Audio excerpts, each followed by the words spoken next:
Hello and welcome to Top Speed RC. Today we're doing a Traxxas E-Revo update after our last review of it, which was about 4 months ago. So we're gonna just update it. We've took some of your suggestions from the comments about the diffs. That was the main criticism in the last review. So we just basically want to go back over that and basically comment on some improvements we found and some other weaknesses of the truck. So as you can see, this is a new body from the last time we did the review. This is actually a brand new body. It has never been run yet. This is the best it's going to look ever. Yep, this is the best it's going to look. So to the diffs, since that was the main criticism of the last review, I took your suggestions of shimming the diff. It works pretty fantastic, I gotta say. I've only blown 2 diffs since then. Once in the front and once in the rear. But with that being said, it was also being run very hard in the snow, jumping and With stuff. trenchers. With Traxxas. That's another thing we want to get to. I want to get to too about the diffs. Last time in our review, it had trenchers on it, trencher X's. These are my Badlands. From my personal experience, if you are going to buy different tires and you're looking between trencher X's and Badlands, buy the Badlands. I honestly think they handle better. They don't flip as easy because they're not so heavy, and I don't know what it is about the trenchers, but it's like, of the 2 diffs I broke, one of them was on the trenchers. It was literally the first time I put the trenchers back on after I'd shimmed the diff. I had ran this thing probably 20 times on these Badlands, and the diffs have been fine. First time I put the trenchers on, it blows the diff. So On that note, the trenchers, they're just so much bigger. They put so much more strain. They're taller, wider, heavier. They just put so much more strain on everything in the drivetrain. There's so much more work for everything to turn. Where these are just run easier and smoother. In just everything, it puts more strain on there.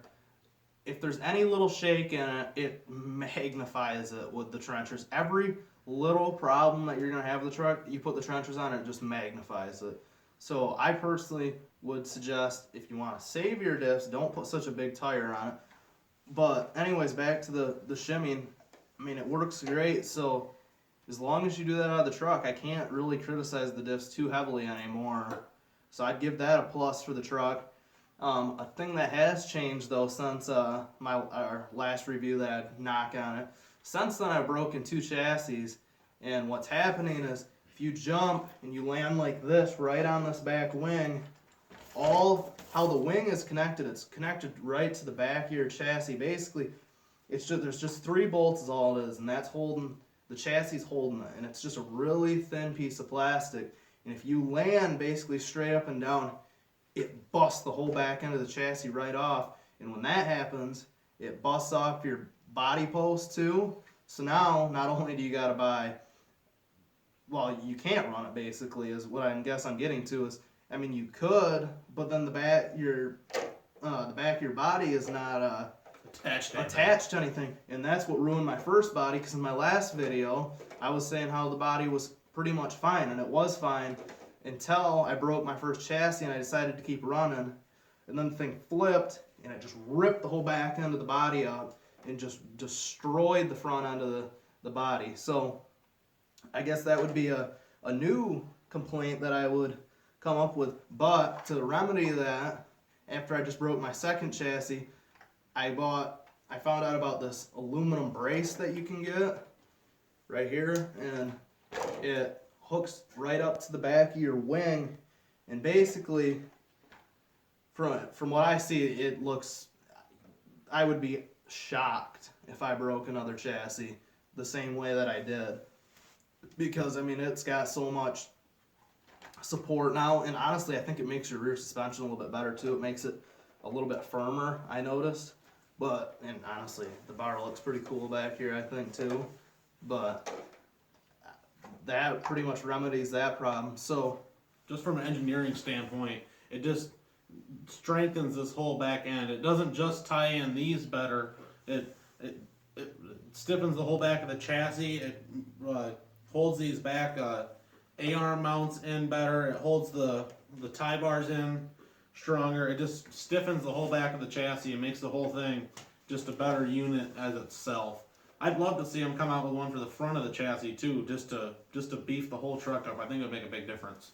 Yeah, and honestly, the bar, it was only, I should have mentioned this, it was only a $10 part. I mean, definitely worth the $10 For your chassis. Yeah, before you break your chassis, because the chassis is 25 and it takes quite a while to change. But I actually want to talk about that, the changing of the chassis. I thought it was going to be incredibly hard the first time I had to do it. It's really not that terribly bad. I found out you can get this entire back end off with 3 bolts. That's all it takes is 3 bolts, and you got the entire back end off. The front end's a couple more. I think it was like 6 bolts, but it wasn't too bad. And then you got your electronics you got to take out.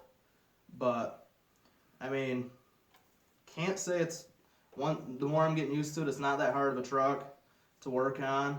I'd say this is a lot more positive of a review than last time. I definitely got more positive thoughts about the truck, mostly because of the diffs. And again, that was a lot due to your comments about shimming them, and it's definitely worked very well. Thanks for that. Yeah, thank you for that. Long travel suspension? Yeah, I have long travel suspension on it right now, which it makes a big difference for your height. Right. I mean, yeah, and you get a lot more rebound on it now. So it probably needs some adjustment. It just kind of was bolted on there for at the moment. It needs to be adjusted a little bit for running, but for sand and stuff, it would make a big difference because you're not going to get down into and drop onto your chassis and stuff. So if you're doing anything in long grass, sand, it helps a lot with your just ground clearance of not like getting down and just dropping down to your frame in it or whatever. You just stay above it easier. But yeah, I mean, the only thing I guess I would maybe note again about reliability issues has been the servo. I have burned out 2 of them now. I burned out one in September, right before our first review, which I don't think I mentioned it in the first review. And then I just burned out a second one actually after I did the chassis swap. So the servos, they're just the stock Traxxas one. I can't say. I mean, they got plenty of power when you're trying to turn it. It's just I've had them burn out twice now. But overall, I guess I gotta say, versus our last review, I would say it's positive. I still hold true to a lot of the things I said though about the drivetrain, how you're gonna have to upgrade the axles and stuff. I don't change that view at all. Those things were junk. The tires originally were junk. So I hold true to most of what I said, but basically I guess all I'm changing my views on is the diff, and then the chassis I just thought was an important thing to know. And I think it'd be smart if you have one to just pick up one of these aluminum braces, and it's only $10. But other than that, I'd say it's a very fun truck. I would definitely recommend it. You're gonna be putting a lot of money into upgrades after you get it. Like I said, between getting steel axles and shimming the diffs, that's not much money. But the shimming the diffs isn't really much money involved, but a little bit of time. I'd definitely suggest doing it before you blow your diffs. But other than that, I gotta say it's a really fun truck. It hasn't been ran on 6S, I don't think, since we've shimmed the diffs. It's at least not much. If it wasn't run much on 6S. But I don't know the overall durability for that, but even before I shimmed them, it was blowing diffs a lot on 4S. But overall, it's a good truck, and so we just figured we'd provide an update on that. And thanks for watching. Please like and subscribe. And this is Top Speed RC. Thank you.